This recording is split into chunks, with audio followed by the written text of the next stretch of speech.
各位亲爱的网友朋友，大家好。 Hello everyone. 我是怀着这 With 个非常虔诚恭敬的心 the 来 utmost 给大家 sincerity 学习 and 试着 respect 来讲解一下 and 缘福 reverence, 众 I'll 生 try 业 to 感 explain the 体第四 chapter 4 of Earth 这 Store 是呢 Bodhisattva's 地 Vow 藏菩 Sutra, 萨恭 the 敬的 karmic effects of sentient beings of Jambudvipa. 您的神力的加持能在 At that time, Earth Store Bodhisattva said to the Buddha, World Honored One, it is through the blessings of your awesome power that I transform into countless manifestations and forms through countless worlds to rescue sentient beings who carry the karma of wrongdoings. If it were not for Buddha's blessing, I would not be able to do so. Now, I have further been entrusted by Buddha to guide all sentient beings in the 6 realms of Samsara across to liberation until Maitreya Bodhisattva becomes a Buddha. 世尊啊， World Honored 不 One, 要再担心了 please do not be concerned. 您的主 I 持 will 去做 definitely 这时 do 啊 what you 我对 want me 地 to 藏 do. 菩萨说，还没有 At that 能 time, 达到 Buddha 解脱的 said 一切 to 众生 Earth Store Bodhisattva, all beings who have not yet 可以 attained 去讲的这 liberation 个 are 45 without 其实是 permanent 精神 in 高度的 in their nature and consciousness. 精神高 Here, 度 the Buddha is talking 追求的 about 当 spiritual 中的这 person 种价值 and 观 the sense 是 of 随着这个 value. 它的应该叫做时空的转 Well, 化而变 this actually changes with the time and 中国 space. 传统 Say, 的 for 文明 example, ancient 它得到 Chinese 正常 scholars, 中国传 they 统的 were 这个文化 educated 与哲学 based 思想 on 的教 traditional 导 Chinese 和起 culture 源 and philosophy. 主要来自于 Um, 孔孟之道 Well, 这样的 mainly 一种价 from 值观 the 这样的 doctrine 一 of 种叫做 Confucius and Mencius. So, 孔孟之道的教法 so 是这样 well, these teachings are also a kind of religion or belief, and the doctrine of Confucius and Mencius affected the people's behavior and 所以它就有了自己 ideology, 的一种 and 行 they developed a code of conduct. Say, for example, they also advocate no stealing, filial piety, loyalty to the ruler, and love the citizens. So, generally 它 speaking, 也是一种 this is also a kind of belief or religion, and a person's spiritual pursuit is connected to what they've learned. 啊，是这样的一种这个人生 So 状态 this is a 就是大 kind 家觉得是 of 这个状态 life 是为 state, 的 a state of life. 这 And 是孔孟的教法就是这样来讲 so finally, everyone wants to have this state of life and wants to learn the teachings of Confucius and Mencius. And what about learning Buddhism, a religion that based on compassion? Some people would say, oh, this is even higher. I want this. And some people don't believe in anything except for medicine, medical science, because medical science can, cure people's diseases. And this is also a belief and pursuit, but it hasn't developed into a religion or, a cultivation or mantras. This is 医疗学派 not like a religious, but it's also a kind of school. It's like a school of medical science, and they also have a certain level of ideology. So, what does the change in space and time means? For example, if you visit Asia, South America, and Africa in the modern time, 经济落后 没有钱买 in 得起 some 电脑 low-income places, they can't afford computers. In many countries, the children have never touched a computer. 发达国家地区 However, if you look at some developed countries in North America or Europe, 有的孩子 well, 那个玩电脑 any child might be already very good at computers, right? Even better than those 所以 professionals. 就是这个 So 环境 the 就 environment 使人对世界的 actually affects people's perceptions and their understanding of the world. 还有政治 and also through guidance, and it also has something to do with education, influence, politics, and military affairs. The belief of a traditional tribe, the leader of the tribe is usually like their emperor, so he may say, oh, who wants to touch high tech, then the god of death will be approaching you, and our god will not protect you. And if they even intentionally kill someone who actually touches high tech, then everybody will be away and far away from science, and so their mind won't be very open. So how high can their perception be? And no, not high at all. They would think, oh, as long as I'm obedient and I'm just good to my, the leader of the tribe, then I have food to eat. Those high pursuits or celestial, prestigious universities, or it's nothing to do with me. Compassion, virtues, and morals, no, those are nothing. They've probably never heard about. But in the developed countries, in Yale, Harvard, Stanford University, their technology and science is already leading the world, and they also say only those people who are going to benefit the society and the human beings they can be admitted to the schools, and not just have high scores in their school. You have to have a sense of responsibility for the society. So in these kind of time and space, at this time and in this area or in this country, so this is the space, so this is the environment will affect them. And we also talk about the less developed countries, but in their royal family, they'll be different again. Maybe they will, every child would have a computer. They would hire American teachers teach you. Every child would need to learn 5 languages, right? And so the king or the emperor want their child to have the highest education. They will believe in anything, and they know that this will lead them to the world. Learning English will help them to go over the world.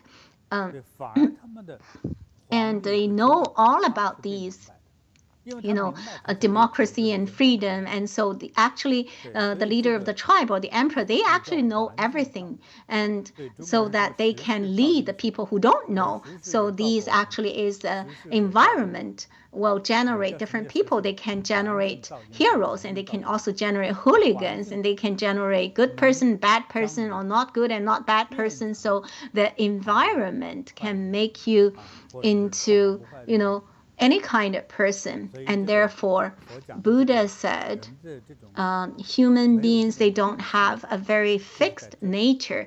That's what he means, because you can change because of different time and space and environment.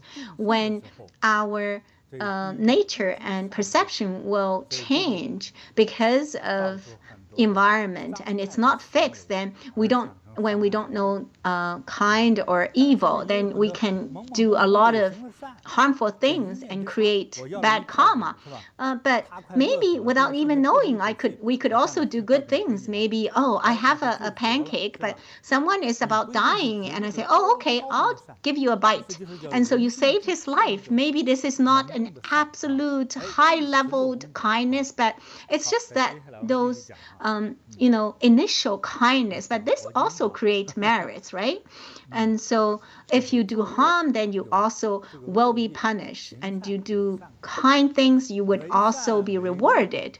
And let's continue to learn the sutra. Depending on the situations, they do virtuous and evil deeds. So you heard what I said before. Buddha is saying, like, whether you do kind deeds or evil deeds, actually it's the environment that make you do virtuous or evil deeds. It's just like that. Revolving will-like through the 5 realms of samsara with never a momentary rest. So this is like human beings will just, always follow the environment, never stop, just like the sun coming up rise from the east and set in the west and never stop for a little moment, always revolving. And the 5 realm is a big time and space, this concept. Either 5 realms or 6 realms, this big time and space, you're revolving without stop, just like the sun. whether it is sunny or cloudy, and never stop. And even some people, they are also revolving like this, and they never stop doing good things or evil things. If you say, oh, you don't have money, you lying in the bed, and can you stop? No. Some people say, oh, when I lose job, I will learn Buddha Dharma. But after you lose your job, you would be like dead, right? You will be frightened. You don't have time to learn. And you say, oh, I will learn after I retire. But the first 3 years, you're just so restless because you've been busy for 30 years, and all of a sudden you stop, and then you don't know what to do.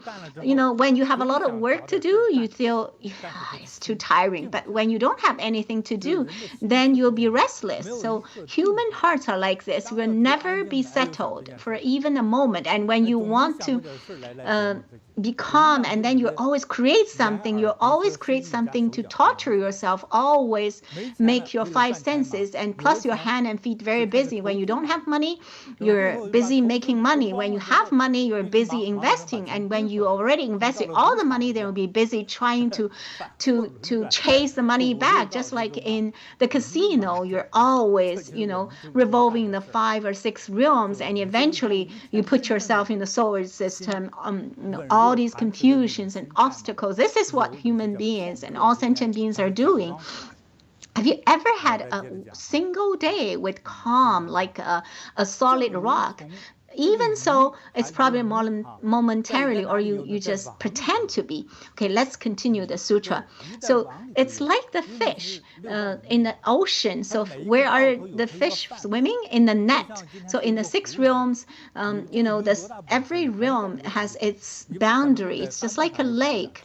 The fish, even if the fish is very capable, he won't be able to, swim on the desert. It's impossible, right? He's always fish, like swimming in the water. You're always in this circle. You have never been out of this boundary. So human beings struggle. You see, like, oh, I've already swam a long time. I've been to the corner of the world. Actually, you think you are liberated. Actually not. You are still in the net. You are not escaped yet. You think you are liberated, but you're still inside. So I'm concerned about these sentient beings day and night. This is what Buddha said to Earth Store Bodhisattva. And they were having this conversation. In your past life, you have made the great vow to liberate sentient beings, the countless beings in the 6 realms of samsara who have created evil karma. You have been fulfilling this great vow along with your countless manifestations. Well, since you're taking action, I don't have anything to worry about. I'm not concerned. I'm relieved. This is what Buddha said to Earth Store Bodhisattva. Very touching. And when Buddha was talking to Earth Store Bodhisattva, there's a great Bodhisattva named Samadhi Mastery King Bodhisattva. He respectfully asked the Buddha, what vows has Earth Store Bodhisattva made in the past that he now receives profuse praise from Buddha? And Buddha, could you please briefly speak about this? At this time, world honored one, which is Buddha, replied to Samadhi Master King Bodhisattva, listen attentively. I will explain them to you gradually. At a time immeasurable eons ago, like immeasurable billions of eons ago. How many light years is an eon? It's countless. And there was a Buddha named All Wisdom Accomplished, Tathagata. His title is the same as Shakyamuni Buddha, such as a teacher of the heavenly beings and human beings, or the leader of people to be tamed, etc. Means that he has infinite merits and virtues and perfect and complete wisdom and boundless Dhammapama. Well, basically meaning these. So whenever in a sutra, if a being has attained Buddhahood, then as the same state as Buddha, he will be given the title of the Buddha. So this is a convention. And so they will put all these titles on this being, and it means that the Buddha is omnipresent, omnipotent. So the Buddha, at that world, his lifespan was 60,000 eons. How long is 60,000 eons? Almost coexist with the whole universe. We don't really need to specifically calculate how long this lifespan is, just countlessly long, infinitely long. So before this Buddha renounced household life, he was a king of a small country, and he was a good friend with the king of a neighboring country. Both of them were very kind, and they both want to bring benefits to their subjects. However, many people of the neighboring country, they often commit various crimes and create evil karma, like arson or murder or fraud, etc. And although the society wasn't very peaceful, the king was very kind. And because of this reason, the two kings discussed and say, how can they do something to teach and transform these subjects and change this situation? And so, okay, next, what do they do to change? So first, the king who made a vow, because he wants to change his subjects' violent behavior, and he vowed to attain Buddhahood, so that attain Buddhahood very early, so that he can guide all these people, his subjects of the country, to stop doing evil deeds. When they attain liberation and great wisdom, they won't do the evil deed. This is the wish of the one king. And the other king vowed, if I do not first guide all the wrongdoing people across to liberation, I will not attain Buddhahood. I will only become a Buddha when my subjects have all been enlightened. And so the two kings had different vows. Okay, now let's come back to Trimsa heaven. So Shakyamuni Buddha told Samadhi Master King Bodhisattva, the king who vowed to become a Buddha early is all wisdom accomplished Tathagata. Well, titles like Tathagata, Buddha, Tathagata, the world honored one, all refers to Buddha. We use these titles interchangeably as we translate. We can always use the title of Buddha. So the king who vowed to always guide wrongdoings, suffering beings across and not become Buddha quickly is Earth Store Bodhisattva.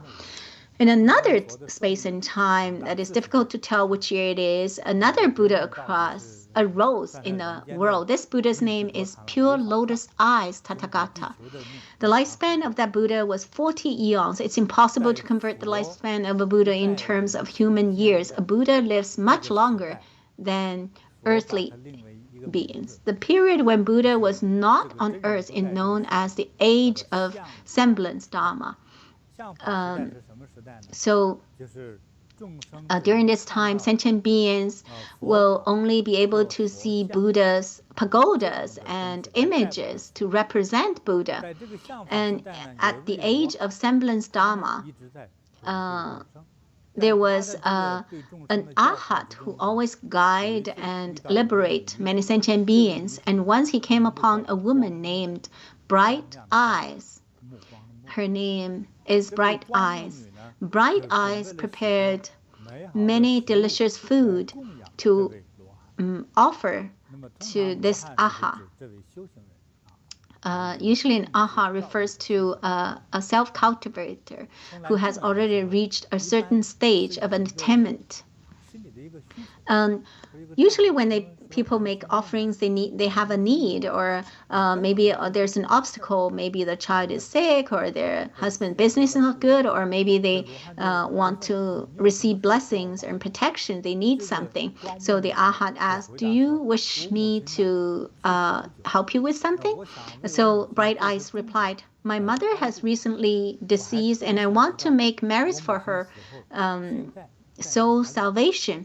I desperately want to know where my mother is after her death. Usually, a lot of people, after their relatives or loved ones pass away, they're worried and want to know where they are. It's not like, you buy a ticket to go to New York or London. It's very easy to know, especially a soul. You don't know where they are, which train they have taken or which airplane they have taken, so they worry a lot. The aha had pity on Bright Eyes, and so he entered into samadhi and used his divine eyes to find Bright Eyes' mother. Shortly he said, "Oh, I found him. He is in the hell and undergoing extreme severe sufferings as punishment." And after he saw that, he asked the Bright Eyes, what did he do when he was alive? How come he's suffering so much in the evil realm? And so Bright Eyes replied, "My mother had a habit of only liking to eat fish and shrimp and turtle, crabs and aquatic animals, and especially he liked to eat the animal eggs, say for example fish. Usually inside the fish belly there are a lot of fish eggs, maybe hundreds of thousands of fish eggs like this. And so he really extremely liked to eat these fish eggs, inside the fish belly, so many eggs. How can, for a whole life, he eat this? So it's countless numbers. And so, Venerable One, please be compassionate and have pity on my mother. Can you do something to help my mom and save him out there? And well, Bright Eyes probably is very wise. Usually when they know that the mother fell into the hell, then they would just cry. But she asked the Arhat to save her mother. Well, she found the right person to ask for help. And Arhat was touched by her filial piety. And so he said, well, with the utmost sincerity, you should chant the name of Pure Lotus Eyes Tathagata. It will be great if you can do this. It would be even better if you can find someone to sculpt an image of Pure Lotus Eyes Tathagata. Otherwise, paint an image of this Buddha. Then pay reverence and make offerings to this image yourself or with your relatives and friends. You can rescue your mother out of the hell with these merits, and she will be liberated. So Arhat advised Bright Eyes to use this method.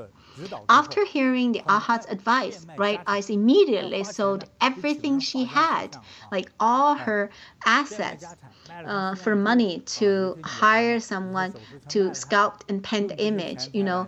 She sold her belonging like jewelries. Girls usually have some jewelries and other things that she loved. To use the money to hire someone to sculpt and paint the image of Pure Lotus Eyes Tathagata. Then, with the sincere and reverent heart, she paid reverence and made offerings to Pure Lotus Eyes Tathagata. That night, Bright Eyes saw this Buddha in her dream. The Bright Eyes body was gold in color and emitted golden light. The golden light was unimaginably large as a Mount Semeru. So he emitted great illumination, which was majestic and indescribable. In the dream, Buddha told Bright Eye, your mother will be reborn in your household very soon. She will speak as soon as she can feel hunger and cold. That means the infant will be able to speak as soon as he was born. Shortly after, a maidservant in Bright Eye's household gave birth to a child. This infant spoke within 3 days of birth, and she lowered her head in greetings, and she looked at Bright Eyes sorrowfully and spoke to her.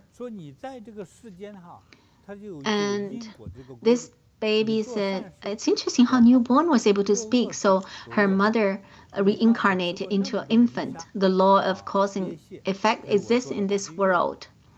If you do kind deeds, you have good karma. If you do bad deeds, you have bad karma. Because I had eaten many fish, shrimps, turtles, and crabs, I fall into the great hell. Whether the karmic effect is good or bad, you experience it yourself. Thus, it is said that one undergoes karmic effects of one's actions. I'm your mother. I haven't seen light for a long time. There's no sun, no moon in hell. There's no light. only had sufferings. She received many different punishments. I fell into the large and most painful hell after my death and suffered various types of torture. The infant told the bright eyes further. Thankfully, I was blessed through the strength of your merit. I was finally able to be reborn here. I fell into hell because of my karma of wrongdoings, but I was released from hell because of your karma of merits and virtue. It's not easy to be liberated from hell and reborn into a human being. So Bright Eyes had great merits and virtues. Thus, Bright Eyes' mother was released from hell because she was privileged with her daughter's merits and virtues. Because of her wrongdoing, she was reborn as a person of the lower class. She still needed to suffer. Her lifespan will be short, only 13 years. This is her karmic effect. After her death, she will fall into the evil realm of hell. She begged Bright Eyes. She said, "You have already rescued me from hell. Although I'm reborn in the lower class, it's better than being in hell. You must have a solution. Don't let me fall into hell again." When Bright Eyes heard all these from the infant, she was very sure that this infant is her mother's reincarnation. Other people would never know these, and the infant already knew a lot of things that other people will never know. Because she was sure, she was even sad, and she cried and said to her mother, "Since you're my mother's reincarnation, you should know your own past wrongdoings. You should know what karma caused you to fall into the evil realms." The maidservant's infant replied, "I committed the crime of killing and slandering. I was undergoing the karmic effects of these two actions. Because of the merit that you have cultivated through offering and chanting to Buddha, I'm temporarily released from hell. Otherwise, I would never be able to leave the hell." Bright Eyes asked the infant, "What karmic effects do the wrongdoers experience in hell? Can you tell me?" The infant replied, "I would not be able to describe them even in hundreds of thousands of years. I have suffered too much. I cannot bear to speak of these torments." Upon hearing these, Bright Eyes cried and wailed. So she joined her palms and made a vow toward the sky. She vowed, "May my mother be forever released from hell. At the end of this 13-year life, may she be relieved from the heavy punishments and never go through the three evil realms again. All Buddhas, please kindly take pity upon me. Please hear the great vow that I'm making for the sake of my mother. If my mother can forever leave the three evil realms, the low and the mean, and never again be reborn as a woman." You know, in ancient times, many women did not like to be a woman for various reasons.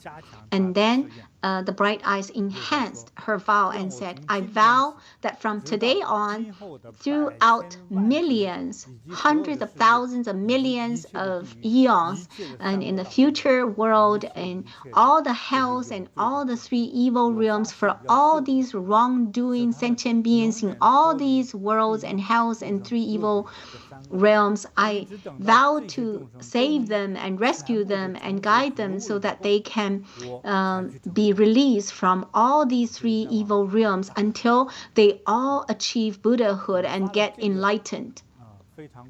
And then I will achieve my Buddhahood." So this is such a profound vow. After making this immense vow, she clearly heard Pure Lotus Eyes Tathagata saying to her, "Bright Eyes, you have great compassion, making such a great vow for your mother. Because of your vow's power, your mother's karmic effect has been changed. I see that after your mother passes away at 13 years of age, she will be reborn as a self-cultivator, and her name will be Fanzhi." And this Fanzhi means ascetic practitioner. So she will be, or he will be a self-cultivator, and his lifespan will be 100 years. And after that, he will be reborn in the land of no sorrow, which is the land of ultimate bliss. She probably referred to the Western world ultimate bliss. His lifespan will be infinite. And this lifespan is actually the same as Buddha, and it is endless. He will cultivate Buddhism in this long period of time. At last, Bright Eyes Mother will definitely attain Buddhahood and guide countless sentient beings. So how many sentient beings can he guide across? As numerous as the grain of sand in the Ganges River. This includes human beings and all sentient beings. So now let's come back to Trayastrimsa heaven, where Sakyamuni Buddha was expounding Dharma. And Sakyamuni Buddha told Samadhi Master King, the Arhat who guided Bright Eyes across by means of merit then is now inexhaustible awareness bodhisattva. Inexhaustible awareness bodhisattva is seen in many sutras where he asked the Buddha questions and sought Dharma on behalf of the sentient beings. Thus, the bodhisattva's name is very well known and has immeasurable virtues and merits. Bright Eyes Mother, who loved eating aquatic animals in her past life and was punished in hell, and then she was reborn into an infant who can only live for 13 years. And Bright Eyes Mother is now Liberation Bodhisattva. I think Liberation Bodhisattva was in the assembly listening to Buddha's teaching at that time. She's now a Bodhisattva. And what about the woman Bright Eyes? She's now Earth Store Bodhisattva. Throughout many long eons past, Earth Store Bodhisattva has been so kind and compassionate that he has made as many vows to guide sentient beings far and wide to the other shore. From now until the distant future, if there be any people who do not practice virtuous deeds but do evil, and if there may be people who do not believe in cause and consequence, who engage in, sexual misconduct and false speech, and there may be people who engage in divisive and harsh speech, who slander the Mahayana. These sentient beings with karma like these will certainly fall into the hell, one of the three evil realms. Well, let me explain a little bit difference between the Mahayana Buddhism and Hinayana Buddhism. The Hinayana Buddhism is focusing on meditation to change and eliminate greed, anger, ignorance, arrogance, and doubt, these 5 poisons, until they don't have any desires, any pursuit. Not just that, their still higher state, but their ultimate level is Arhat, but Arhat is not equal to Buddha or Bodhisattva. So when they are practicing meditation in today's Southern Buddhism, or what we call Hinayana Buddhism, or we call Theravada Buddhism, they don't really recognize Bodhisattva. All the Bodhisattva's image has long hair. They have man and woman. According to all sentient beings' needs, their image will change and their titles will change, but their heart is the same. So they always have the same all-compassionate heart, just like Earth Store Bodhisattva, to benefit all sentient beings. But their image will be made according to what all sentient being likes, so they can change according to what the sentient being likes. So my summary is that Hinayana Buddhism is focusing on meditation, and meditation in state, no desire. Meditation, no desire. So I'm not greedy. I've already seen through this world, so I'm not greedy. I'm not greedy for money or lust. I do not flatter. I do not cheat. I do not do any, I do not want to make a lot of money. I do not do any fraud. He has already seen through the world. Mahayana Buddhism is based on big, great vows and and so and also help all sentient beings. So it's in action. Which one I like better? I actually like most of them, but I love the Mahayana Buddhism more, the Bodhisattvas who help all sentient beings. Okay, now let's come back to the sutra. However, if a person has a little root of kindness and he will be advised by a virtuous friend If a person who has kind karma advises people who are karmically connected to take refuge in Earth Store Bodhisattva, as well as make offerings and pay reverence to him, these people will be liberated from the three evil realms. How can the virtues and merits and power so profound? Because Earth Store Bodhisattva liberated immeasurable sentient beings. Even a lot of heavenly beings and human beings are rescued and liberated by him. That's why his merits and virtues and power and energy is huge and immeasurable.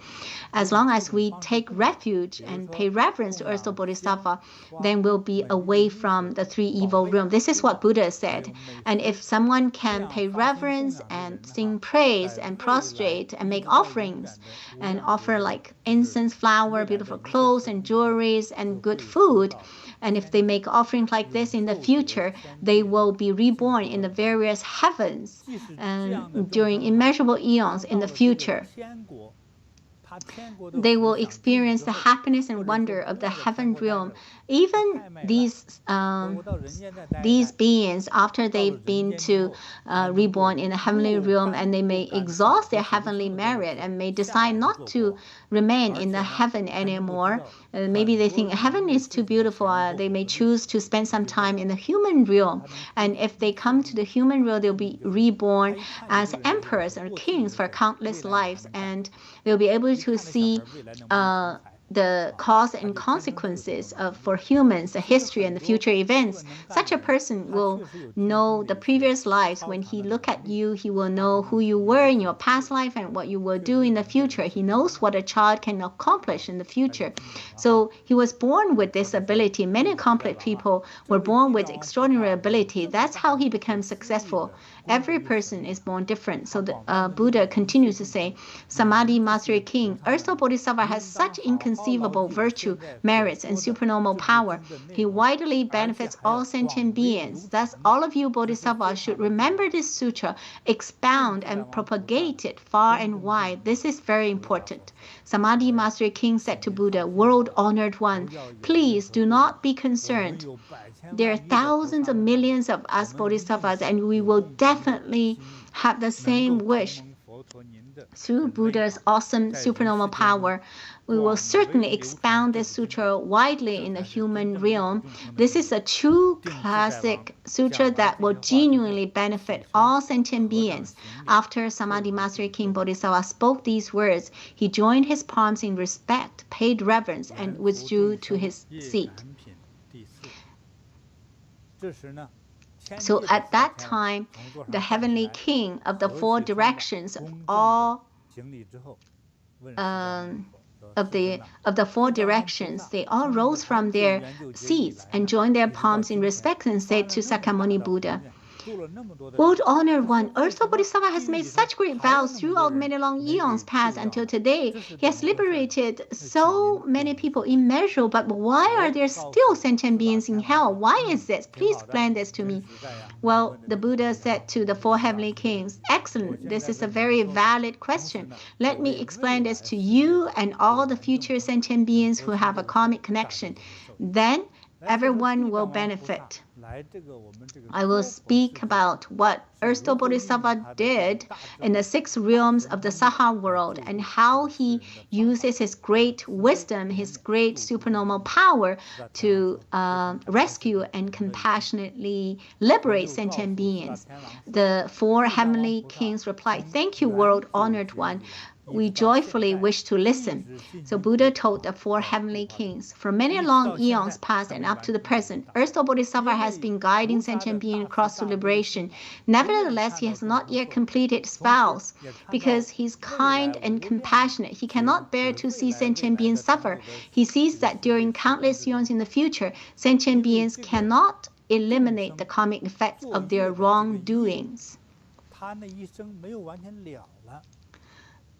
So according to my understanding, they still have the 5 poisons, hasn't been eliminated. The greed, anger, ignorance, arrogance, and doubt. Every child who has born, they're all greedy for money and lust and do a lot of bad deeds. Even very well-educated people, maybe they will not directly kill or rob, but they still have self-attachment and greed. They are self-centered.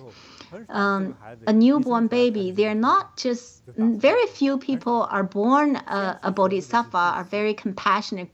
They're very selfish. And after they learned in high state, then they start to have altruist heart. So they will first benefit themselves, because otherwise they will starve to death. This is their intuition, like their nature. And so animals and plants, they are always fighting for their survival. This is a natural law in the 6 realms. If they don't fight for something, they will starve to death. They will fight for the sunshine, for nutrition, for the soil, for the work or the food. They will always fight for that in order to have some food so they can survive every day and every minute. They're risking their lives. They're doing evil, they're killing in order to, make a living. Even just survive is very difficult, let alone to support others and benefit others. In order for other people's benefit and happiness, for a human being, usually it's very hard for them to do that. For Earth Store Bodhisattva, for a very, very long time, many lives, he's either saving his mother or saving all sentient beings. He made that vow to do it and never stopped doing it again and again. But the 4 heavenly kings said, since he rescued beings every day, why is there still so many beings in hell? The sutra reads, the causes of suffering are endless, like vines. The vines as human, I understand vines as humans' foundation and nature. So they're, why they're reborn in the human realm as a human being, not a deity, is their greed in the regular heaven within the heaven realm or 6 realms, such as Samsara heaven. As long as they need to eat, they have desire. The higher desire, the higher level, the desire is lower. Human beings have desires. Maybe they think, oh, they have discriminations. I like this. I discuss that. I don't like this. I love this. I hate that. And so they have likes and dislikes. You see, people like Western food and pizza, but I'm eating just a white cake, pancake. I like your pizza. I like your beautiful dress. I'm just wearing jeans. So you have likes and dislikes. So this is the human's fundamental nature. Why the hell is not empty? It's from the root. Because you are reborn as human being, you have greed and desire. Even you are in Transcendental heaven as a deity, you still have desires and greed because you haven't been to that world, especially the Eastern lapis lazuli world or the Western land of ultimate bliss. Over there, they don't have desire, they don't have greed. That's why they don't have worries, they don't have any worries or afflictions, and so their life would be the same as long as the heaven, as the world, as the universe. So let's come back to this vow. Earth Store Bodhisattva said, I will, in the 6 realms of samsara, I'll use all skillful means and appropriate ways to help them and rescue them. So let's come back to the sutra. The Buddha said to the 4 heavenly kings, when Earth Store Bodhisattva sees people who kill, and he would say, such action will lead to the karmic effect of a short lifespan in the future life. For those who steal or rob, he would say, such action will lead to punishment of poverty. And in the future, for those who engage in sexual misconduct, he would say such action will lead to rebirths as sparrows, pigeons, and mandrake ducks. We think that these birds are very joyful, but actually here means that you're not even as good as a bird or beast. Birds are, these birds with feathers, and beasts are, these animals that has 4 feet. These are the consequences of sexual misconduct.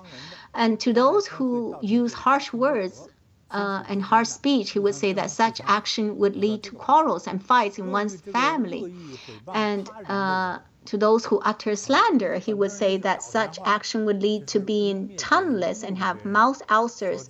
So for people who humiliate others or slander others and and malign others. Maybe they will have very short tongue, or they don't have tongues, or they will have ulcers in their mouth. And for those who are always angry and hateful, he would say that such action will lead to being ugly, deformed, and disabled. And to those who are very stingy, the Earth Store Bodhisattva would say, in the future, if you want to do anything, it would be very hard for you to fulfill your wishes. So everything will be very hard to fulfill. For those who are immoderate in consuming food and drink, he has already had a lot of food and he's still eating, and nobody dare to say that he is overweight. And when they're out of control for food and drink, and then in the future, they may have no food to eat and will suffer from hunger, thirst, and throat diseases. And even they couldn't swallow. So you really need to be careful. These are very detailed consequences. And to those who indulge in hunting and intentionally kill, hunting long term, and he would say that such action would lead to fright, insanity, and disastrous, and maybe you will want to kill other people or commit suicide. Anyways, not a good ending. A long time ago, over 10 years ago, there was a doctor in the United States, a Caucasian, because he worked very hard and very tiring. 8 hours of work as a doctor is very tiring. So on weekends, some doctor friend would say, let's go hunting. He didn't know hunting is killing. He just think it's fun. So he said, okay, let's go. And I don't know how many wild animals he has already killed. So one day he saw a cicada and he aimed at the cicada. And boom, and he shoot, but the bullet didn't shoot. And he looked at the gun and said, what is this quality? And so he changed the bullet. But the deer was still there. The deer didn't found him, and he shot again. However, the gun barrel exploded. The bullet didn't shoot out, but exploded inside the barrel. And when he woke up, he found the gun is gone, and he lost his thumb, the right thumb. He was a doctor. When he was clear-minded, he said, "Oh, I need to find my thumb. I'll directly go to the hospital to put it on." And the other doctor friends helped him immediately to find the thumb. And then, of course, they rushed back to the hospital and they did a standard operation to put the thumb on. After months, they had to cut it off. Again, why? Because it's so painful. It's such excruciating pain. And he would even want to die because of the pain. And so, well, he know all the doctor, and he was a very senior doctor. So he said, "Oh, cut it." And then the other doctor said, "Maybe you can turn it around and put it on the other side." But it's still painful. So they did it 3 or 4 times. When I know him, the thumb has already gone. So he said he had to cut it. After several times, the thumb is already dark colors and dead. And if he didn't cut the thumb, he would have to cut the whole arm. And so he lost the thumb. How did I know him? He still has the painful. Regular painkiller doesn't work at all. For those cancer patients in their last stage, they usually will use heroin or Dolatin. And they put like a pad on his arm to stop the pain. It's just like taking drugs. And after a few hours, he had to change another pad. He has already addicted to the drug. And when I know him, it's already 4 years, not a single moment without pain for him. The good news is that he met me. And so, first of all, I chant for him. And after that, I use my Dharma power to cure him.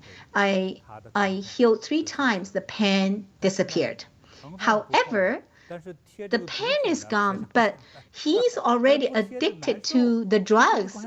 Without the drugs, he would feel so uncomfortable. He wants to beat other people, and he's almost insane. And they want to reduce the amount for him. He couldn't bear. He wanted to kill. It's all because he killed so many lives. So horrifying, right? I know another very old disciple, a lady, Miss Guo. At that time, I was 30 years old, and she's about 60 years old. We call her Lao Guo. She's from the northeast, and her father was a hunter. When her father was 73 years old, suddenly he got insane and would run off naked. And then he would bring something with his gun, and so his family would have to chase him back. Otherwise, he would shoot someone with the gun. For a period of time, he was a little better, and it was the Chinese New Year, and so his younger sister came to visit him. Oh, he thinks that maybe she can comfort him, so he would recover. And he boasted that he didn't even need to take aim with the 2-barrel shotgun. Just through the gun this way, the animal will be shot. See how accurate I shoot. Rabbits are small, right, and very alert, right? But if I aim at them, they have nowhere to escape. Maybe that was true. As he was talking, he picked up the long stick that was used to clean the gun barrel. The bullets are placed in the barrel. Whether there are bullets in the gun barrel, it's very easy to see. At that time, definitely no bullets are there because he was insane. So the family hid all the bullets long time ago. He used iron stick to clean the barrel. No bullets there, right? No bullets there at all. Pop! He closed the barrel and said to his younger sister, "Suppose you are that ball, I will just shoot like this." Pa! The gun did shot at his sister's belly. Her younger sister died right away with the pain. And now that he killed his younger sister, he lost control again, and he ran away naked again, and he went into the mountain like a little rabbit, and he wanted to hide under the tree. And when he was yelling, he would say, "Oh, you killed 30 members of my family." You feel like he was taking revenge, like the member of the rabbit family. And sometimes you think that he was like a cicadere, and sometimes he was like a wolf taking revenge. And the sound and expression, what he said, was like the animal that he killed. Very strange, this kind of disease, and very hard to understand, but just like what Buddha said, yeah. But the problem is that Lao Guo has some children. Well, Lao Guo's children is also in their house, but after these children get married, his third generation, her grandchildren, granddaughter, grandsons, none of them have good health. They're all born with very serious disease, very horrifying. It will actually harm the descendants. So you really cannot kill sentient being. If in your meal you already have some meat, it's already very luxurious. Never intentionally kill. Okay, let's continue with the sutra. If you're rebellious and harmful to your parents, or even kill the parents, then you will be punished by natural disasters, say for example thunders or earthquakes, and fall into the water, or maybe the roof will collapse, or maybe there will be a stone falling from the sky and kill you. So this is called killed by nature. So you need to be very careful. A lot of children, they are very rebellious. Maybe when you're young, it's okay.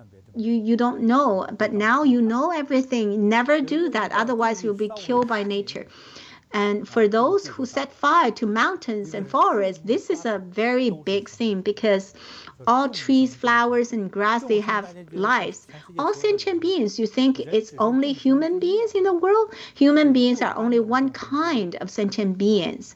These grass and trees, they're all one kind of sentient being. So this is the first kind. These are plants, lives of the plants. But in a mountain, how many plants, right? Secondly, how many animals and insects are living in the forests and in the woods and among the flowers and grass. When a mountain, a forest is burned, countless lives would be killed.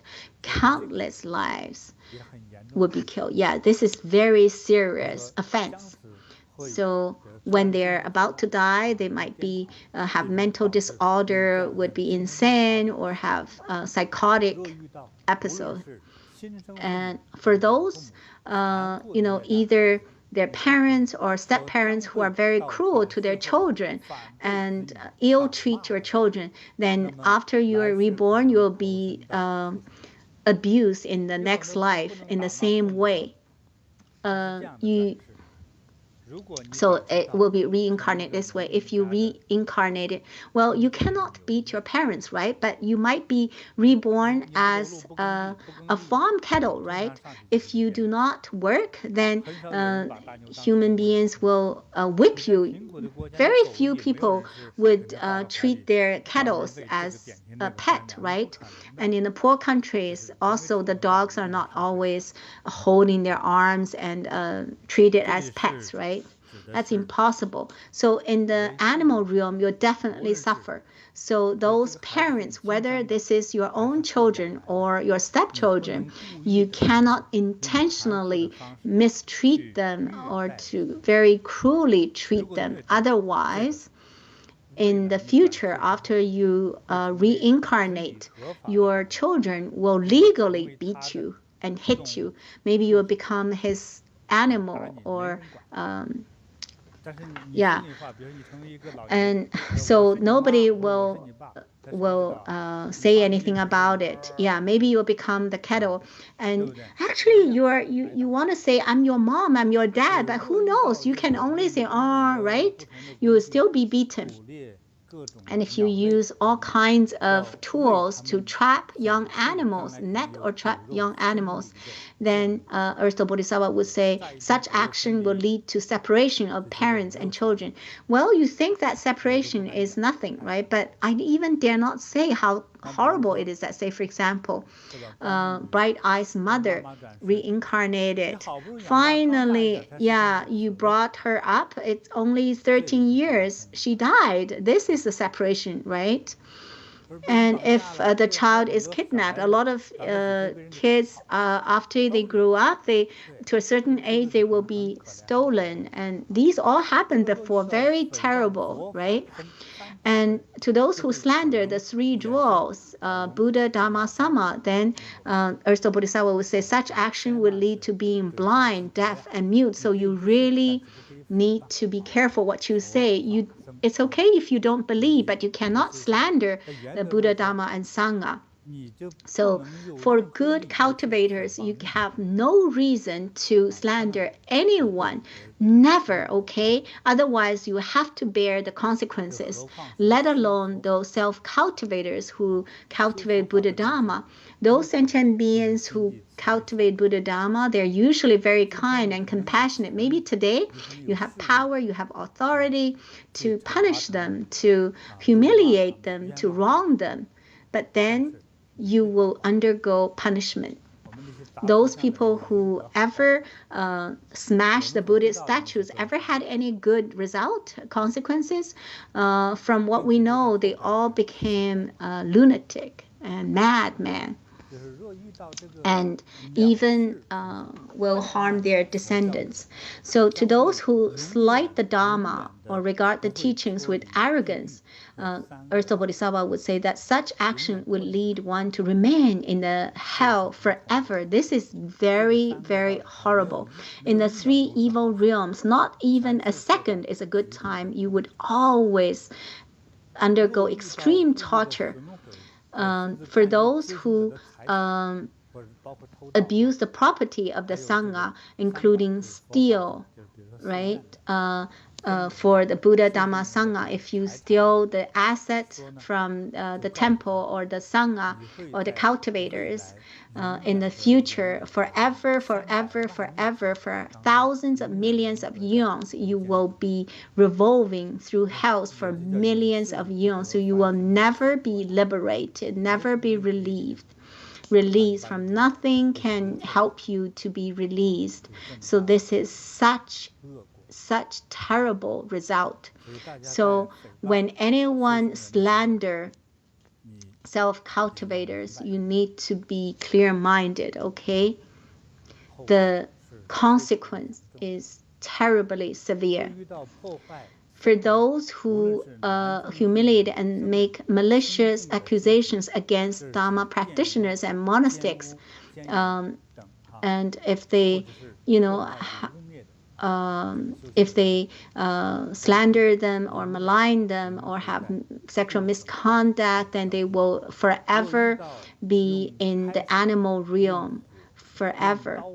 And if they use hot water or fire or knife to harm lives, then they would have the consequence of killing each other. To scald, burn, behead, chop, or otherwise harm living beings, he would say that such action will lead to repayment in the same manner, So it's always cause and consequence. If you do not understand this, it will kill each other until both sides would be harmed. To those who violate the precepts and rules of eating, Earth Store Bodhisattva would say that such action will lead to rebirth as birds and bees, suffering from hunger and thirst. To those who unreasonably destroy things and deplete resources, he would say that such action would lead to insufficiency and never obtaining what one seeks. To those who conceited and arrogant, he would say that such action would lead to being lowly and servile. For those who have divisive speech, causes dissension and disorder, Earth Store Bodhisattva would say that such action would lead to having no tongue or having 100 tongues. Say for example, they will become earthworms or oriole or simbird or parrots. Either they don't have tongues or they would have to make a living with their tongues. For those who hold false views, Earth Store Bodhisattva would say that such action would lead to rebirth in barbarous lands. There will be no culture, no food, no drinks, no basic living conditions. So sentient beings of earth, such as these, their body, speech, and mind bear karma. The body refers to what you do, speech is what you say, and mind is what you think. The karmas of body, speech, and mind generates evil karmas and create millions of different karmic effects. Different people have different karmic effects and sufferings are different. So various sentient beings on earth generate different karma. Therefore, they experience different karmic effects. And Earth Store Bodhisattva always use his great compassion, wisdom, and supernormal power to teach them, to transform them, to guide them, and touch them. Any wrongdoing sentient beings will experience karmic consequences like the ones mentioned above, and then fall into the hells, where they pass through many eons without a time of release. Because of these severe crime, they will fall into the hell even after they have experienced karmic effects. In some hells, the beings will never be released. So Buddha said to the 4 heavenly kings, since it is your responsibility to protect the people and the countries, you should assist Earth Store Bodhisattva to teach, transform, and liberate sentient beings. Do not allow sentient beings to delude by these kinds of karma. After hearing these, 4 heavenly kings couldn't hold back their tears. Very joyfully, they paid reverence to Earth Store Bodhisattva and praised his inconceivable merits and virtues. Then they paid reverence to the Buddha and went back to their seats. So, hello, Grandmaster. In the Sutra said, some Buddha has lifespan of 60,000 eons, some have 40,000 eons. But we also have a saying that Buddha is omnipresent. Grandmaster, could you explain about Buddha's lifespan and Buddha's omnipresent? What is the relationship between them? Oh, this is a wonderful question. So those who really want to learn Buddhism, I believe that they also have the confusion here. They don't know whether the Buddha is here or not. Say, for example, Shakyamuni Buddha in the human history was born 2,500 years ago and lived for over 80 years. This is recorded in the history. And after that, his physical body passed away in the human realm, and then Buddha is entered into nirvana.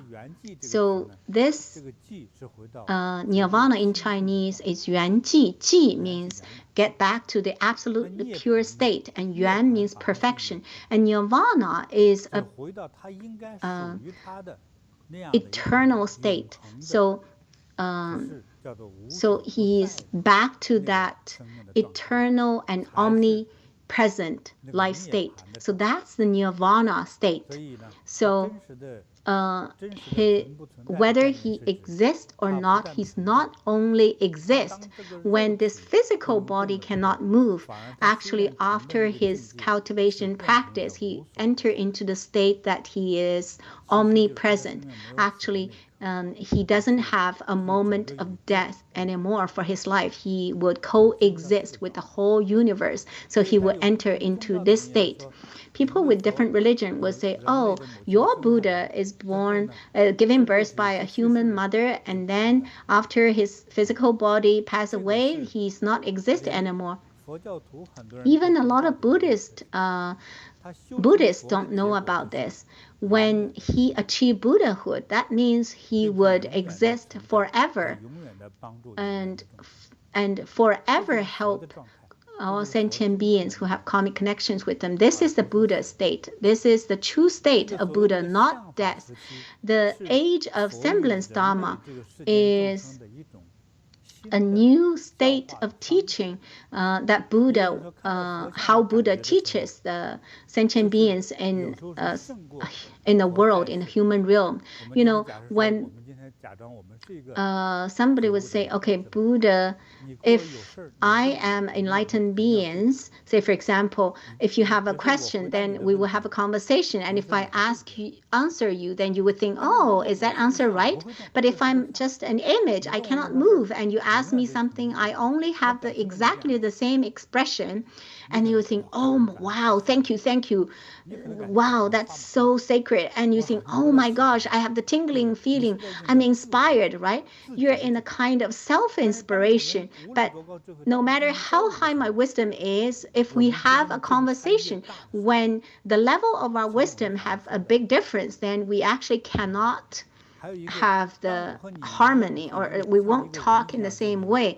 And if I'm like a human being to have conversation with you and communicate with you, you probably won't have that sense of reverence. You might think, well, what you said is really right, and yeah, you probably will not believe. And when there's no when you cannot have the conversation, but there's the image there, you might probably have a sense of awe. So the different state that Buddha was presenting, when people can only see his image instead of Buddha's true state. So it is an illusion, but this might make helping and guiding sentient beings more convenient and effective. When Shakyamuni Buddha was in the human realm, he helped countless beings, but actually Buddhism helped more people after Buddha has entered in nirvana 100 years, between 100 years to 300 years. At that time, he helped people even faster. And after 300 years, actually after Buddha entered nirvana, 300 years to 500 years, influenced by the Greek statue of God. You know, those Greek merchants come to India, those African people from Afghanistan, they say, oh, your your God is so wonderful. It should have an image so we can, we can communicate and we can pay, we can worship. And then we have the statue of the Buddha. And then people would communicate with the image. So actually, when we have the Buddha statue to help all sentient beings, actually it will help more people than when the Buddha is actually living in the human world. Okay, that's my answer. Thank you, Grandmaster. In this chapter, we learned that bright eyes, through making offerings and chanting Buddha's names and make vows, he saved her mother. And so if our family member or relatives have sins and after death they fell into hell, what can we do to allow them to leave sufferings and attain happiness? Well, generally speaking, I'm just talking about the concept, the whole human world, because we have karmic connections, karma, and environment. So we have a lot of things that human power cannot solve. Say, for example, you have very serious disease. Sometimes you found that going to see a doctor and taking medications, chemos or radiations, and you've spent a lot of money, but then still hasn't been cured. A lot of the severe diseases you cannot save, right? Spending money is not enough. Spending money is what human beings can do, right? Going to see doctors is what human beings can do, right? But still, that doesn't help. And also after death, and also before death, when they're still alive, or do they have good fortune? And nobody can dare to say that if I sit in the car, I will never have collisions. After I get married, I'll never get divorced. Nobody can guarantee, right? But with Buddha's blessings to find a good job, find a good partner, it's possible. We have a lot of testimonials, a lot of cases. Before it was impossible, but then it's possible now. Before, this person might be dying, but then he lived maybe 10 years more. This is not a coincidence, right? We have a lot of evidence here. These are accomplished by the Buddha's blessings. So after our relatives die, what can we do? You cannot, your power, right? You cannot hear, you cannot see, and you don't have any ways to help him or her. So what I'm going to teach you is to beg for or pray for Buddha's help. At this time, Buddha, especially Earth Store Bodhisattva, his vow is especially to help sentient beings in the evil realms. These evil realms means health, wrongdoing beings will go to the hell. So Earth Store Bodhisattva's vow is from countless eons ago. It's hard to count by the years on earth. So he's always helping. So you can pray for Buddha, Earth Store Bodhisattva, to help your relatives or your family members, especially the first 49 days after his death. The first 49 days is the most effective. Ask for Buddha's blessings. Pray for Earth Store Bodhisattva to guide your family member to the land of ultimate bliss. But you need to make merits. Why he was sent to hell? Because he had too many wrongdoings. So when you are doing merits, first of all, your mindset should be, you need to understand that you have wrongdoings. If you say, no, I've never had any mistakes or wrongdoings, then you cannot repent, right? You can understand the wrongdoing and repent for your family members. Secondly, to offer light in front of Buddha and chant and pay reverence and make offerings. You can put something very auspicious and very precious to offer to Buddha. Actually, if you offer a gem, Buddha is not going to eat it, right? The more you offer, the more blessings you will receive, right? If you offer food, just make sure that don't let mouse eat it. Just put something very fresh. And so it's this heart of reverence and offering. So if you can do it in in a Buddhist center, it would be even better. Maybe because they have this magnetic field.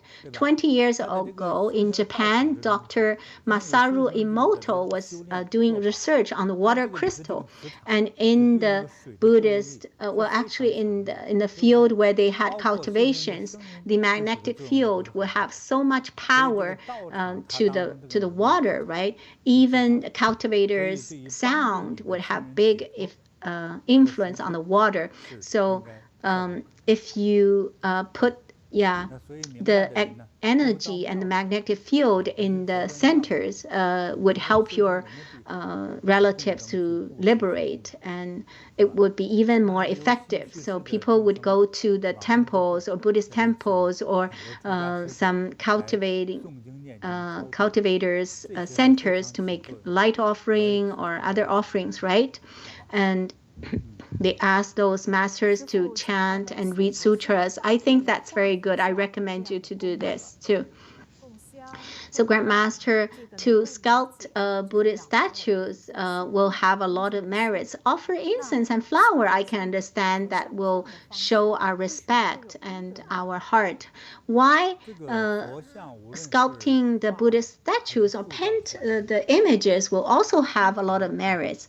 Well, these Buddhist images or statues, usually you would worship in a clean place, usually not at home. In ancient times, they have a temple of their home or maybe a public temple in the whole village. And so when there's an image, then all the people will go there to pay reverence, to gaze at and make offerings to benefit the whole. In your family, maybe you have a statue, then your family will benefit. But if you have the statue, maybe the whole village will also receive the blessings because they all pay reverence to the statue. And also, Earth Store Bodhisattva in different lives, how come he always have some mothers who are not very nice? This kind of relationship between mother and daughter, is this a kind of helping, or it's a pity to have this relationship?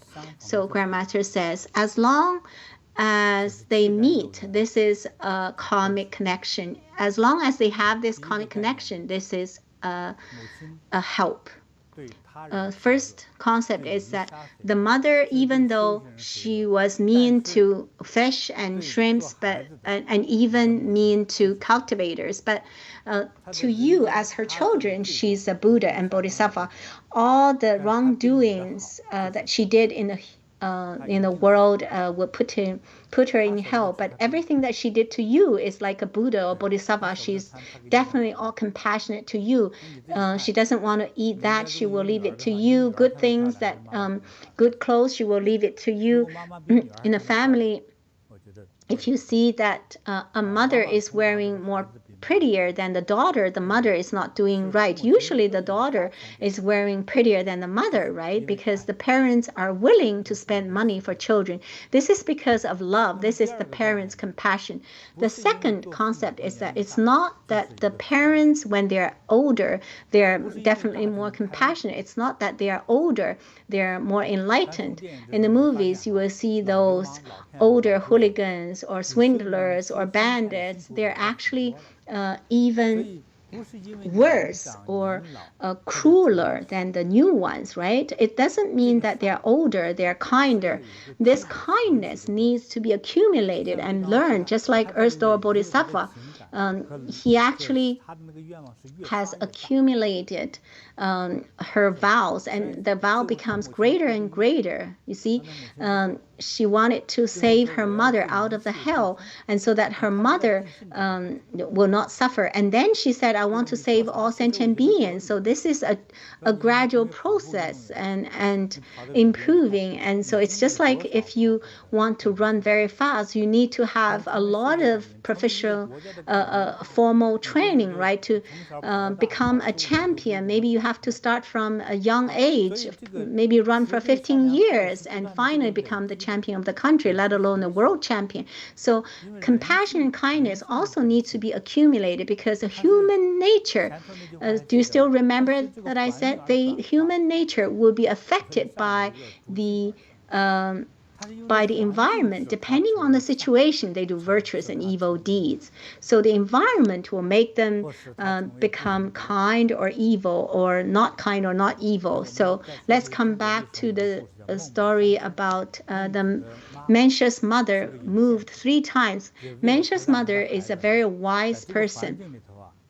In order for her child to have a very good environment for his growth, she eventually moved to a place where there are lots of scholars who love to read. And so after 6 months, the child would be able to recite many poems and with a lot of the sense language.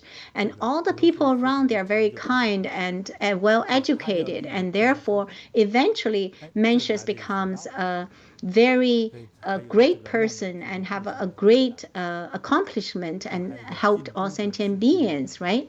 And so also we have an old saying like, if you're close to red, you'll be red. If you're close to black, and then you will be black, right? You know, in ancient China, they have those people who make ink. And if you see him, you will be able to tell that he's making ink, because his hand, and his face and his clothes are all black. So when you're close to red, you're red. You're close to black, you'll become black. So the environment will create your nature. And so human beings don't have a fixed nature. So what to do? You need to teach and educate. And so bodhisattvas need to teach you. And so for human beings, you need to learn. And also you need to have a vow. And the vow shouldn't be too low level.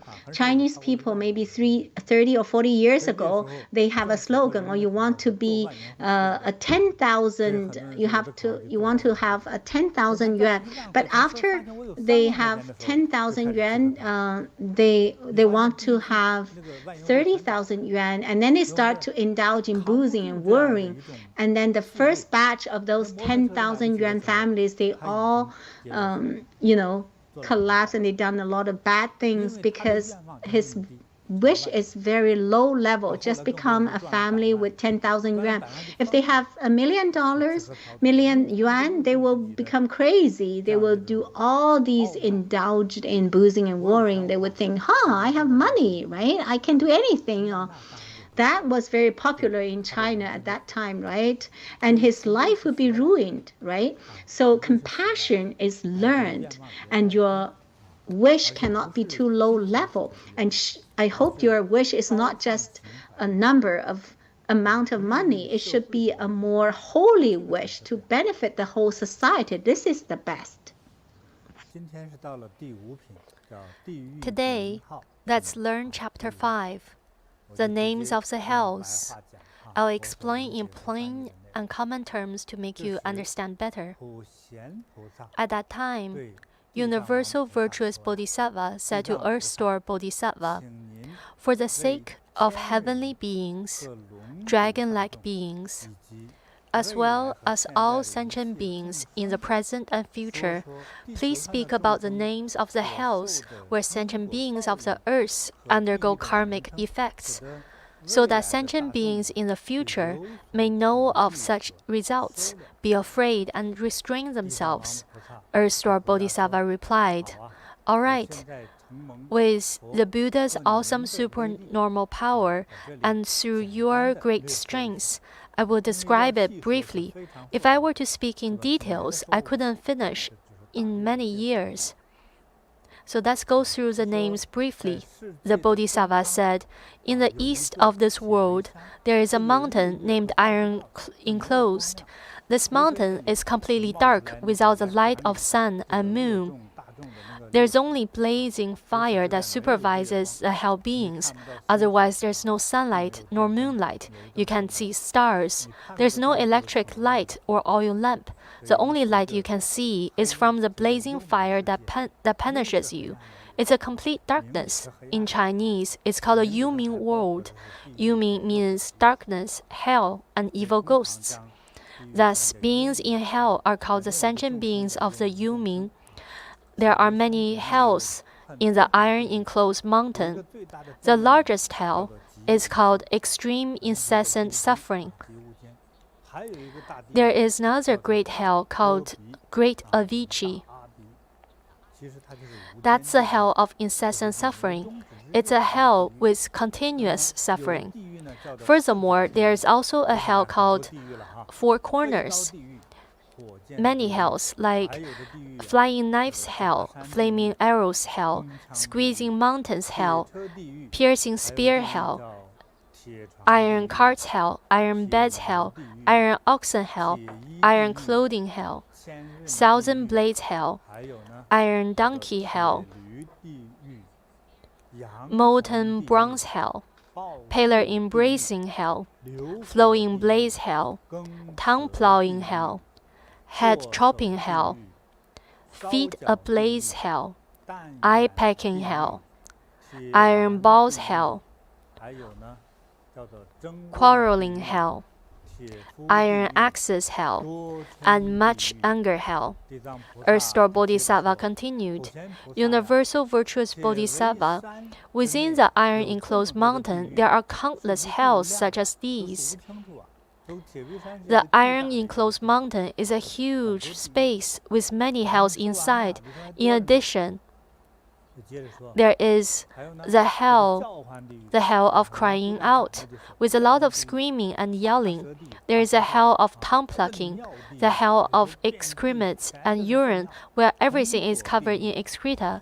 There are hells such as Bronze Logs Hell, Flaming Elephants Hell, Flaming Dogs Hell, Flaming Horses Hell, Flaming Oxen Hell, Flaming Mountains Hell, Flaming Rocks Hell, Flaming Beds Hell, Flaming Beams Hell, Flaming Eagles Hell, Teeth Sawing Hell, Skin Peeling Hell, Blood Drinking Hell, Hands Burning Hell, Feet Burning Hell, Hanging Thorn Hell, Flaming Houses Hell, Iron Houses Hell, and Flaming Wolves Hell.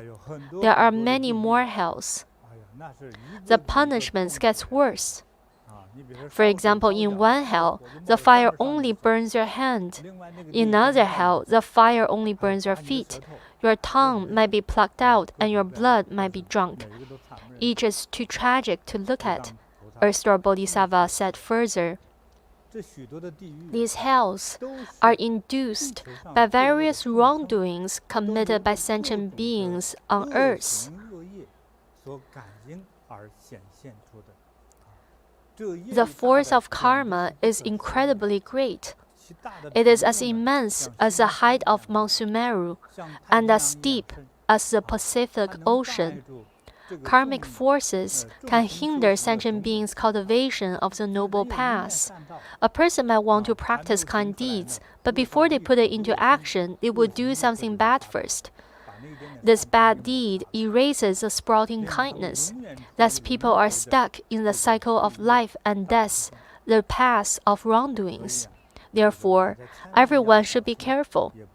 Do not underestimate small wrongdoings and consider them harmless.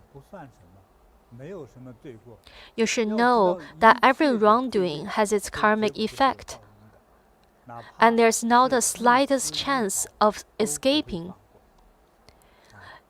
Beings as closely related as fathers and children, they cannot exchange their sufferings. The father cannot shoulder his son's suffering, and the son cannot shoulder his father's suffering. Everyone will experience their own karmic effect. No substitution is allowed. Now, through the Buddha's awesome power, I will speak about the wrongdoer's karmic effects in hell. Please listen. Universal Virtuous Bodhisattva replied, Sure, I have long known the karmic effects and their chain reactions. In order for the future sentient beings to understand the reality of karmic effects, learn Buddha Dharma early and take refuge in Buddha. Please teach this to the sentient beings. Earth Store Bodhisattva replied, The karmic effects of wrongdoings are like these. In some hells, the wrongdoers' tongues are taken out and then plowed over by oxen. Why is this? Think about it yourself. I will not explain it in detail. I'm just telling you what's written in the Sutra. In some hells, the wrongdoers' hearts are taken out and eaten by yaksas. Yaksas are creatures like devils. In some hells, the wrongdoers' bodies are cooked in cauldrons full of boiling liquid. In some hells, the wrongdoers are compelled to embrace red-hot, burning bronze pillars. In some hells, fire burns everywhere and chases the wrongdoers to burn them. In some hells, everywhere you can see is frozen and icy. All lives banished to such a hell would freeze to death again and again. And they are thrown back into the hell after being brought back to life. When they are frozen solid, a light impact would shatter them. That's how fragile they would be in the freezing hell. In some hells, there are limitless excrements and urine. In some hells, there are solely flying caltrops. Caltrops are ancient weapons. It's a small iron ball with sharp spikes.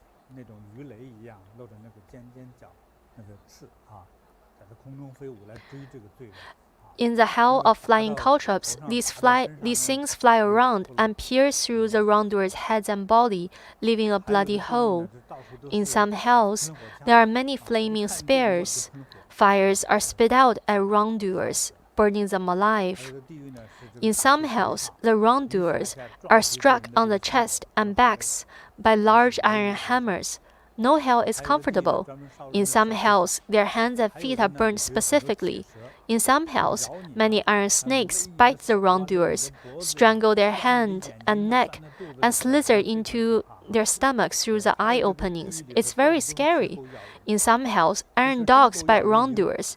It's horrible to be bitten by a regular dog. Some mad dogs may bite a person to death. These mad dogs are as ferocious as wolves. Imagine these dogs with iron bodies. Some hells are full of iron mules. These iron mules trample and bite wrongdoers, bringing death upon them. Earth Store Bodhisattva continued, in each hell, the instruments of karmic punishments are made of 4 types of materials. One type is bronze. I mentioned the burning bronze pillars, right? One type is iron, like iron caltrops, iron dogs, iron oxen, and iron mules. The last 2 types are stones and fire, flaming spears. These 4 materials are induced by the karma of sentient beings on earth, especially those caused by the behaviors of human beings. Earth Store Bodhisattva continued, if I were to speak in detail about the punishments that wrongdoers suffer in hell, these horrifying torments, I would never finish describing the countless punishments. That's the end of chapter 5.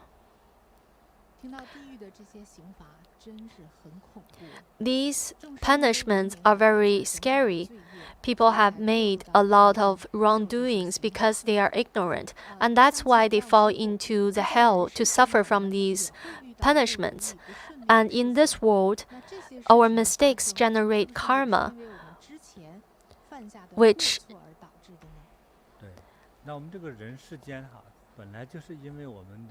are these because we did something wrong? Yes, in this world, our mistakes generate karma, which in return manifests karmic effects on our life. These karmic retributions make our lives miserable. Many people have been working hard for a long time, but still remain ignorant and learn nothing. Some make mistakes, invest wrongly, but buy the wrong house, get the wrong job, marry the wrong partner, eat the wrong food. They mess up everything they do. Our lack of merits result in these unfortunate events. Someone wrote me a letter telling me his problem and asked me for my blessings. In his 3 previous jobs, he had been terminated while he's still on his probation period. This is bad luck. is it? He needs to do more good deeds and gain more merits. Another person wrote, he said that his son ranked top 10,000 out of 600,000 candidates in his university entrance exam. So that's quite good, right? I then asked to see a photo of his child, and the parent sent me his family photo. Considering the son's facial features, he has excelled his fate in the exam already, because the child wasn't blessed with much wisdom. Yet for such an achievement, I say he's quite blessed. If he wasn't, he could have come last. Let's talk about ancestors and unborn babies. A few days ago, someone told me that he felt something was pinning him down in his bed. He has sleep paralysis about 2 to 3 times in a month. He couldn't scream, but he could see some beings moving around. There were several dark shadows moving. It felt real, although he was dreaming, and made him very uncomfortable. He often woke up exhausted. When he told me, I knew what it is straight away. His soul was snatched from his body. Who did that? His ancestors. His ancestors wasn't happy. So that's how the deceased made his feelings known to his descendants. I traced his life back to the Qing dynasty. This person was an unfilial son 150 years ago. In the past life, his marriage caused many conflicts to his mother. His mother was troubled by his marriage and hung herself because of it. It happened in his past life. It didn't happen in his current life. Although he is my disciple, he hasn't done enough merits and virtues for his parents of the past lives. His mother from the past life was not liberated after her suicide.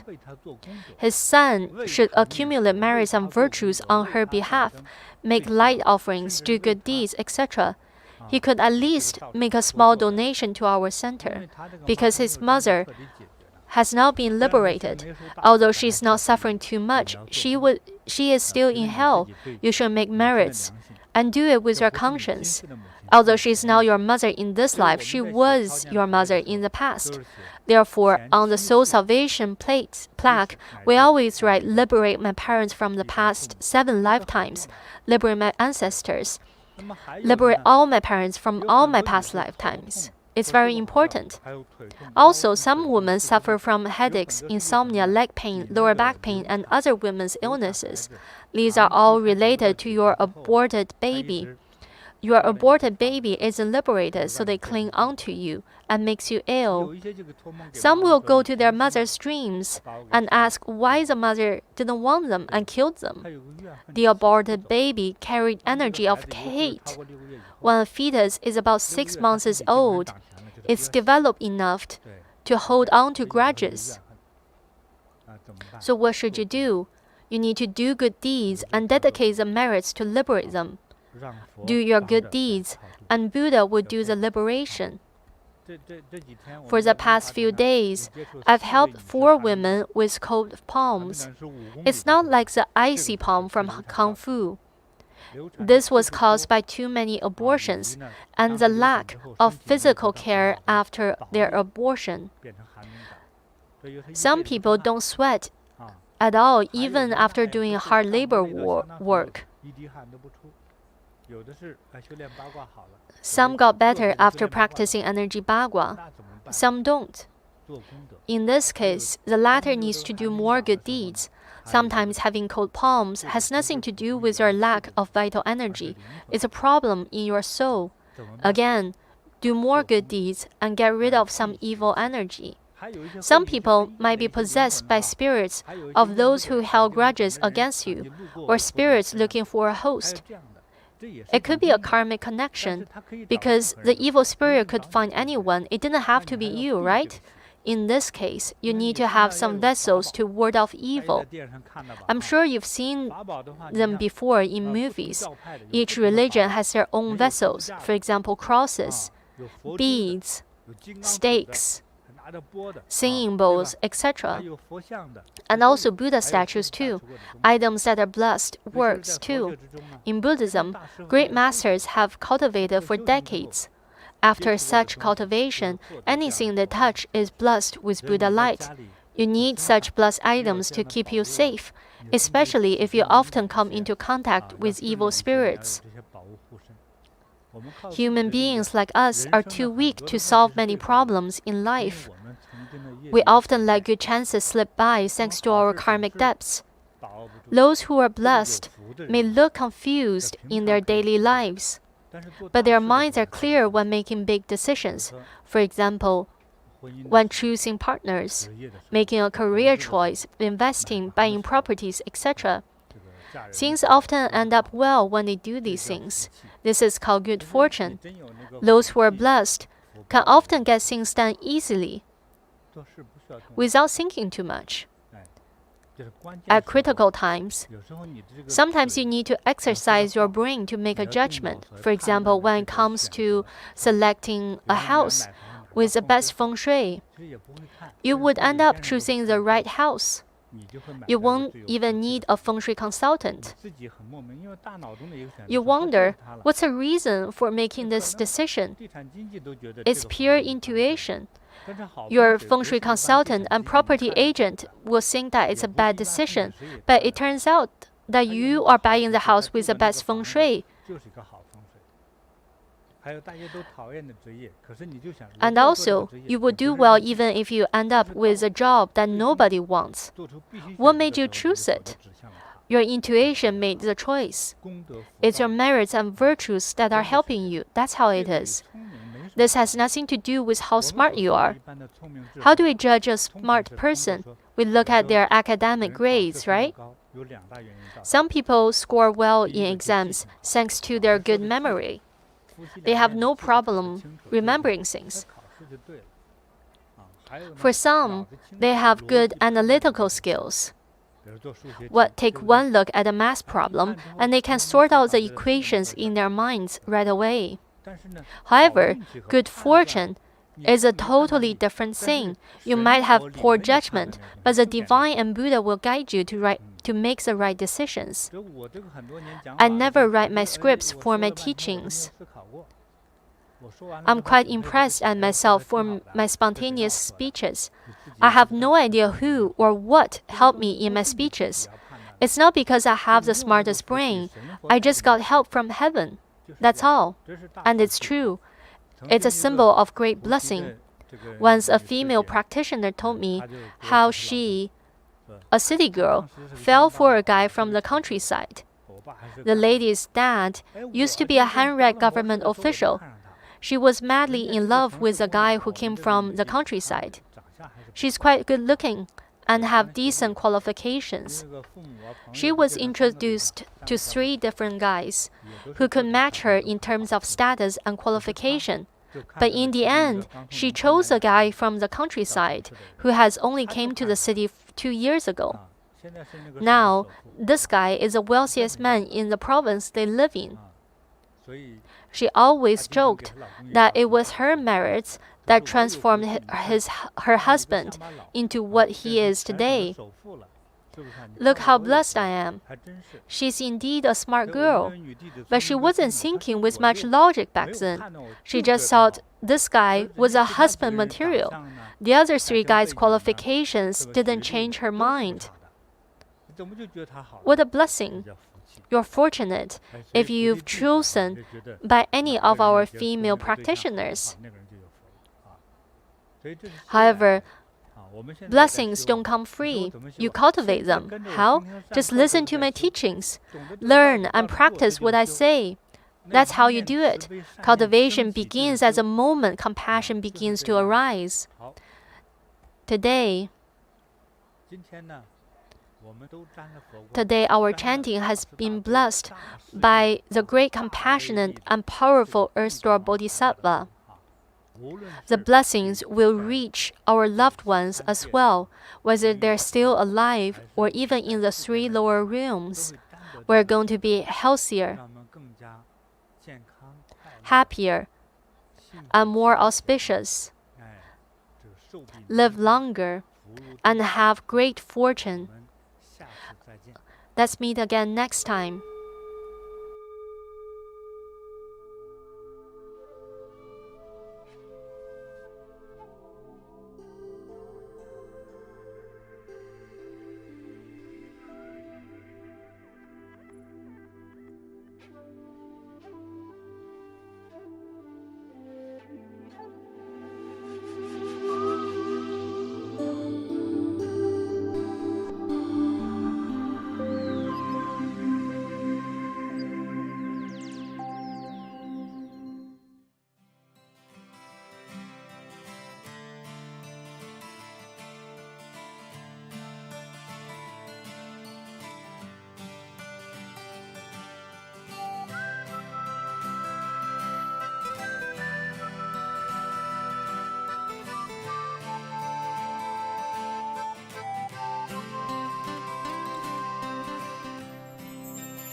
小的红点里，人生就此欢喜。我快乐了，我健康了，我幸福了，我美丽了。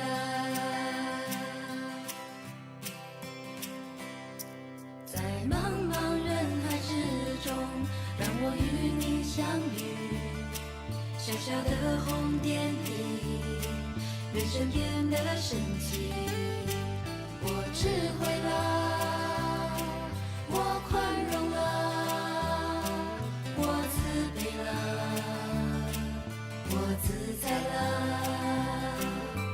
因为有了你，生命变得更坚定，不忧忧无虑。因为有了你，日子不再有哭泣，不再有恐惧。我快乐了，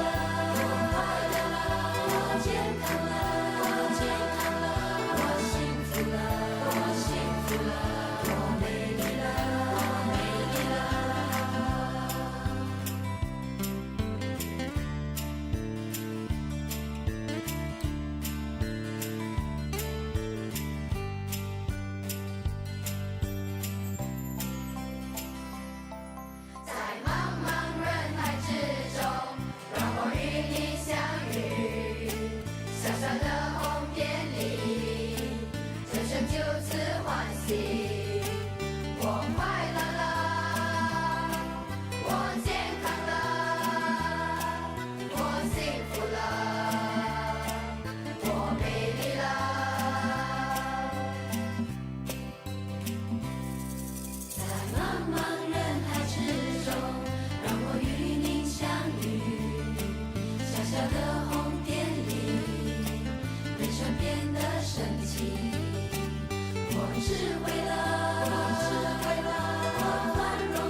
红点里，人生就此欢喜。我快乐了，我健康了，我幸福了，我美丽了。